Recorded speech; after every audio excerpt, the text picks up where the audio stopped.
discuss the concept of constructor.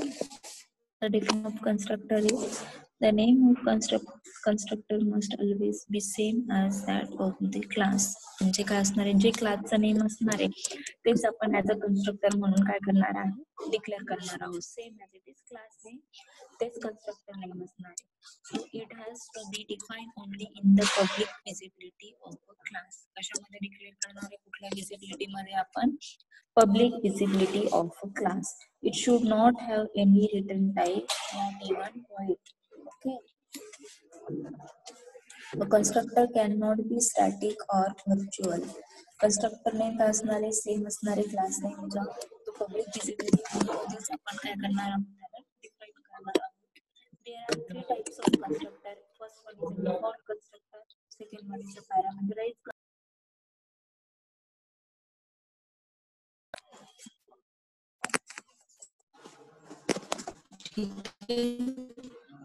Sorry. Default constructor काय आहे बघा. If a constructor does not have any parameter, that is, it cannot accept any parameter, then it is called as a default constructor. Default constructor म्हणजे जो blank असतो, ज्याच्यामध्ये कुठल्याही प्रकारचे parameter pass होत नाही, याला काय म्हणतो आपण, डिफॉल्ट कन्स्ट्रक्टर. डिफॉल्ट व्हॅल्यू असते. त्यानंतर पॅरामीटराइज कन्स्ट्रक्टर बघा. If a constructor does have a parameter list, that is, it accepts one or more parameters, that is called as a parameterized constructor. जसं डिफॉल्ट कन्स्ट्रक्टर मध्ये पॅरामीटर पास होत नाही, तसं पॅरामीटराइज constructor मध्ये one और टू पॅरामीटर काय केले जातात, एक्सेप्ट केले जातात. त्यालाच आपण काय म्हणतो, parameterize constructor. Again parameterize constructor has an argument list written in bracket.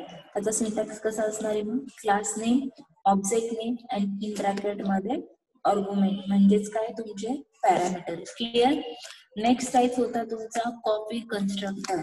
आता कॉपी कन्स्ट्रक्टर म्हणजे काय, if a constructor has an object of the same class as a parameter in the argument list, then it is called as a copy constructor.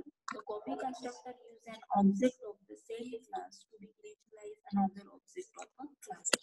काय करणार आहे, एका object मधनं दुसऱ्या object मध्ये काय करणार आहे, आपण कॉपी करणार आहे. त्यालाच काय म्हणतात, कॉपी कन्स्ट्रक्टर. पॅरामीटराइज मध्ये काय होणार आहे, वन और मोर पॅरामीटर एक्सेप्ट केले जाणार आहे. डिफॉल्ट कन्स्ट्रक्टर म्हणजे काय, it does not have any parameter, is non as default constructor. Clear. आता मी एक सिंपल कन्स्ट्रक्टरचा प्रोग्राम बघणार आहे. बघा. Write a program to find the area of circle using object-oriented programming. The value of the radius must be accepted from the user in the constructor, and the class circle must have three inline function namely. काय काय करायचंय आपल्याला, constructor name same as it is class name सांगितलंय. So class name काय सांगितलंय इथे, circle. जे constructor name काय असणार आहे, सर्कल. जे क्लास नेम असणार आहे तेच कन्स्ट्रक्टर नेम असणार आहे. युजिंग डिफॉल्ट कन्स्ट्रक्टर हा प्रोग्राम सॉल्व्ह करायचा आहे युजिंग इनलाईन फंक्शन. आता लास्ट लेक्चर मध्ये इनलाईन फंक्शन बघितलं होतं. इनलाईन फंक्शन म्हणजे काय, क्लासच्या आउटसाइडला फंक्शन काय करतो आपण, डिक्लेअर करतो. ठीक आहे. सेम ॲज इट इज प्रोग्रामला स्टार्ट केली, फाईल मेन्शन केला. त्यानंतर फर्स्ट काय घेतला आपण, क्लास नेम, क्लास सर्कल जो प्रोग्राम मध्ये दिलेला आहे. त्यानंतर मी रेडियस आणि एरिया डिफाईन केला. Float data type. पब्लिक मध्ये कन्स्ट्रक्टर विजिबिलिटी पब्लिक, त्याच्यामध्ये काय केलं, कन्स्ट्रक्टर डिफाईन केला. सर्कल का घेतला constructor name, because class name is same as the constructor name. So class name काय होता, सर्कल. सो कन्स्ट्रक्टर काय येणार माझा, सर्कल. त्यानंतर कुठलं पॅरामीटर यूज केलं मी, डिफॉल्ट पॅरामीटर. त्यामुळे कुठल्याही प्रकारचे पॅरामीटर्स पास झाले का नाही. So mention constructor opening and closing round bracket. त्यानंतर रेडियस काय केलं मी, एक्सेप्ट केली, डिस्प्ले केला. त्यानंतर फंक्शन मेन्शन केले, क्लास केला, end with semicolon. Using inline function असल्यामुळे क्लासच्या आउटसाइडला काय करणार आहे आपण, फंक्शन परफॉर्म करणार आहे. मग इनलाईनचा सिंटॅक्स आठवतोय, इनलाईन. त्यानंतर रिटर्न टाईप, क्लास नेम काय माझा, circle. Scope resolution operator as function कुठलं घेतलेले, compute for calculating area of circle. So area calculate करायचा फॉर्म्युला कुठला आहे, A is equal to 3.42 into I into R. R is used for radius and A is used for area. Next function कुठलं आहे, display function. again same thing, inline, void, circle, scope resolution operator and using display function. काय display करणार आहे, result display करणार आहे. कोणाचा result store आहे area मध्ये, रिझल्ट स्टोर एरिया डिस्प्ले केला.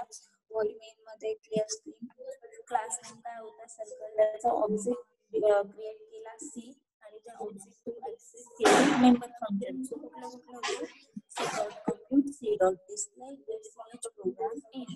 कळलंय. डिफॉल्ट कन्स्ट्रक्टर म्हणजे काय, there is no parameter. Parameterize constructor म्हणजे two or no parameter exist. त्याच्यानंतर कॉपी वन ऑब्जेक्ट कडनं सेकंड ऑब्जेक्ट मध्ये आपण काय करणार आहे, कॉपी करणार आहे. याला म्हणतो आपण कॉपी कन्स्ट्रक्टर. प्रोग्राम समजलाय, कन्स्ट्रक्टर समजलाय सगळ्यांना. लक्षात ठेवायचं कन्स्ट्रक्टर क्लास नेम सेम असतो, जे क्लास नेम असेल तेच कन्स्ट्रक्टर नेम असेल. तुम्हाला कुठलं पॅरामीटर किंवा कुठला कन्स्ट्रक्टर टाइप करून तुम्हाला प्रोग्राम सॉल्व्ह करायचा, हे प्रोग्रामवर डिपेंड असणार.